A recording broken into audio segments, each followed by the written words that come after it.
હા ભાઈ, મારું નામ ધનાભાઈ દેવજભાઈ નંદાણીયા, ગામ નગીસાણા, તાલુકો માંગરોળ, જિલ્લો જુનાગઢ. મારા મોબાઈલ નંબર 97 250 32 435. મેં આ ટોટલ દવાનો છંટકાવ કર્યો ને મને રિઝલ્ટ બહુ સારું મળ્યું ને 2-5 વર્ષ આની બીજી દવા બહુ સાટી. જંગલી કૃષિનો ઉદ્ર એવો હતો કે અમે ઘઉં કાઢવા ટાણે કટર રાખવું હોય તો પેલા હારવા સાપની દવા મારતા, તઈ કટર હાલે એવા થાકી ગયા હતા.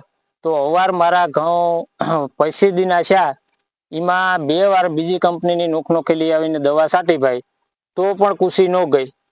હવે એ રખડતા રખડતા એક ભાઈએ કીધું કે ભાઈ આ ટોટલ દવા નીકળીને કામ બહુ સારું છે.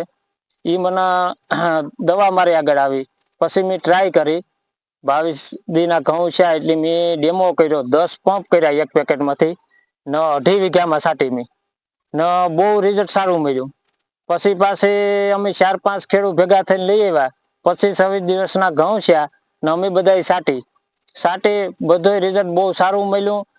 અઠવાડિયાના ઘઉં છે ત્યાં 2-5 દી નોર્મલ એને અસર એમ થાય કે પીળા પીળા. તમે બહુ નિરીક્ષણ કરો ત્યાં ખબર પડે, બાકી અજાણ્યું માણસ આવીને આટો મારીને ઉઈ જાય તો ખબર ન પડે. એટલું જ ને આની દવાની ખાસિયત એ છે કે ગોલપાન, પટ્ટીપાન બધું અરોડાથી માંડી ને એક જ દવામાં ટેકનિકલ બધું આવી જાય. બહુ અમને સારી મજા આવી ને બહુ આનું કામ સારું છે. એટલે કોઈ પણ ખેડૂતને સાટવું હોય તો મૂંઝાવાનું નહીં, વ્યવસ્થિત છંટકાવ કરો, ઘઉંને કંઈ અસર નહીં થાય. આને મૂંઝાયા જેવું છે નહીં. પણ આમાં શું છે કે ભાઈ નોખો છંટકાવ કરો કોઈ વૈદકેટ ને પછી કોઈ ઓલું થાય તો પેલી. બાકી અમે 18 દિવસના છે તો ત્યાં પણ છંટકાવ કર્યો તો એ પણ કઈ પ્રોબ્લેમ નહોતો છે.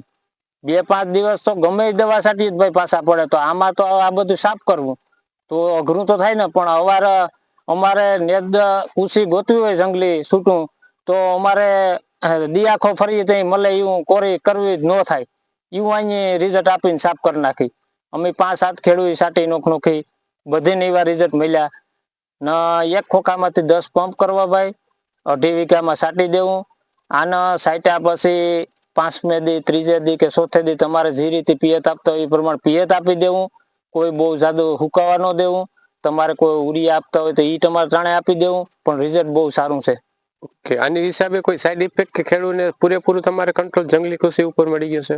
આને માટે ભાઈ જો એમ વાત કરીએ ને સાહેબ, તો અમને તો બહુ સારું રિઝલ્ટ મળ્યું. એમ અમે ઘઉં વાવતા બંધ થઈ જાય જો આમ નમ રહ્યો ને તો અમે ઘઉં વાવતા બંધ થઈ જવાના હતા. હવે કે આનું કરવું કામ, પણ કોઈ વસ્તુ ઘઉંના કઈ સાઈડ ઇફેક્ટ નથી. અમે ચારા મૂકી દીધા, આઈએ સાટી, બીજી એ સાટેલ છે કંપની અલગ અલગની. પણ એમાં અમે નિદામણ કરશું તો એ હજી નહીં મેળવે. હજી અમારે આ સાટવી પાછી નથી સાટી. એમાં અમારે કોઈ ફરક જ નથી દેખાતો અટાણે. પેલા બીવરાવી દીધા તમે થોડુંક મૂકી દીધું કે ભાઈ આખા ઘઉં બગડી જાય ને તો શું કરવું. પણ અમારે કોઈ ભાઈ જાતની અસર નથી. અને તમારે કઈ પણ માહિતી લેવી હોય તો મારા કોન્ટેક્ટ નંબર આપેલ છે, ગમે ત્યારે ફોન કરવો. ઓકે, 100% તો તમને જંગલી કૃષિ ઉપર આમાંથી આજે ટોટલ યુપીએલ નું તમને મારેલું છે એમાં સારામાં સારું રિઝલ્ટ મળેલું છે, તમે એમ કહેવા? હા, સારામાં સારું રિઝલ્ટ. હો ભાઈ, બહુ રિઝલ્ટ મળ્યું. અમે 5 વર્ષ છે ને આવ કંટાળી ગયા હતા, ઘઉં વાવવા જ બંધ કરે હતી. પણ આ ટોટલ દવાનું બહુ કામ સારું, ઘઉં માટે તો બહુ અનુકૂળતા આવી.